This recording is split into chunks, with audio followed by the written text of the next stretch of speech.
Alright, Spearheads, we're going to do a two-part video today on our Altoids Survival Tin. There's a lot of different versions of an Altoids Survival Tin out there. A lot of different videos or websites or posts about it. Feel free to check them all out and build your own. This one's ours, and we've got everything in our kit for pretty specific reasons. And so we'll go over some of those reasons in this video right now. So let's just start off with the box itself. It's just your standard, low-key, gray man-esque Altoids Survival Tin, or Altoids Tin. We take it, put a little Gorilla Tape around the edges, just to make sure that the lid closes a little more snug, especially because we're going to have a lot of items in there. It's going to be a little bit heavier. It may bulge a little bit, so we want to have a little bit extra girth to kind of snap it shut.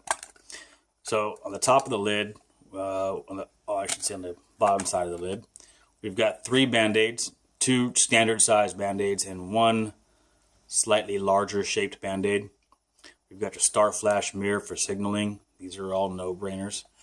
Inside here, we've got fish hooks, just taped in there with your run-of-the-mill masking tape, and a couple saws. Okay, so 1 wood saw and 1 metal saw, and again, these could be attached to a piece of wood, lashed together, and used that way, just to make a quick saw to saw through a couple items.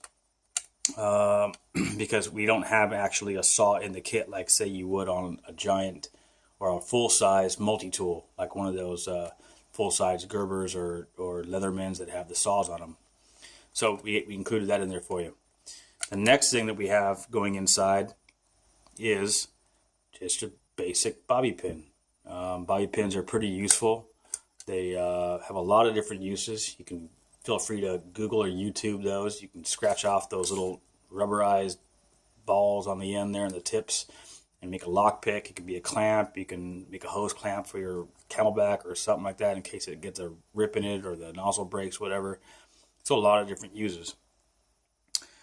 Also, what we're going to put inside here is a can opener. And a can opener is very useful because, well, 1, it opens cans, but 2, it's also just another source of a sharp edge for you. So it's got that kind of a blade edge there.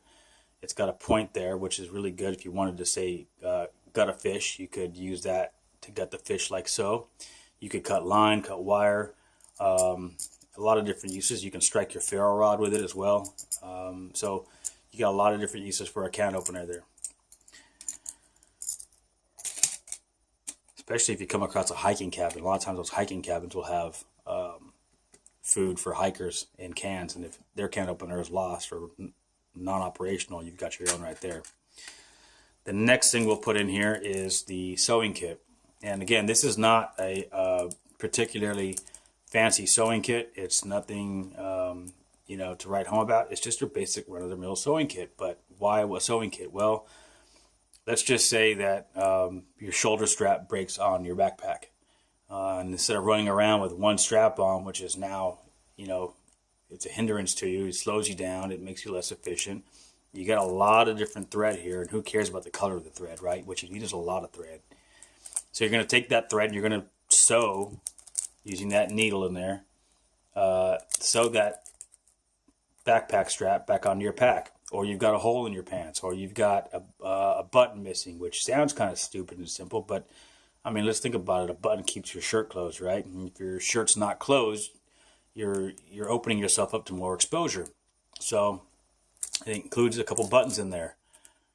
Okay, you got a safety pin, which is useful. I mean, in a pinch, just instead of sewing the button on, put the safety pin on real fast. And then when you get to a spot where you can have some time to sew, put the button on. But in the meantime, why suffer, right? So you've got a lot of different uses for this. Not only that, but in a really dire situation, if you had to, you can use those as sutures, and you could take that needle inside that sewing kit and heat it up and bend it using the little pliers that we give you in the multi-tool, and heat up that little needle and bend it, heat it up, bend it until it makes kind of a curve, and now you've got a suture needle. So you've got a lot of different uses. Also, the needle, when straight, can be used as a compass, and we kind of all know how that works. You magnetize it, you stick it on a leaf or something and float it in some water, and it will turn around and point to north. So you can use that in there as well.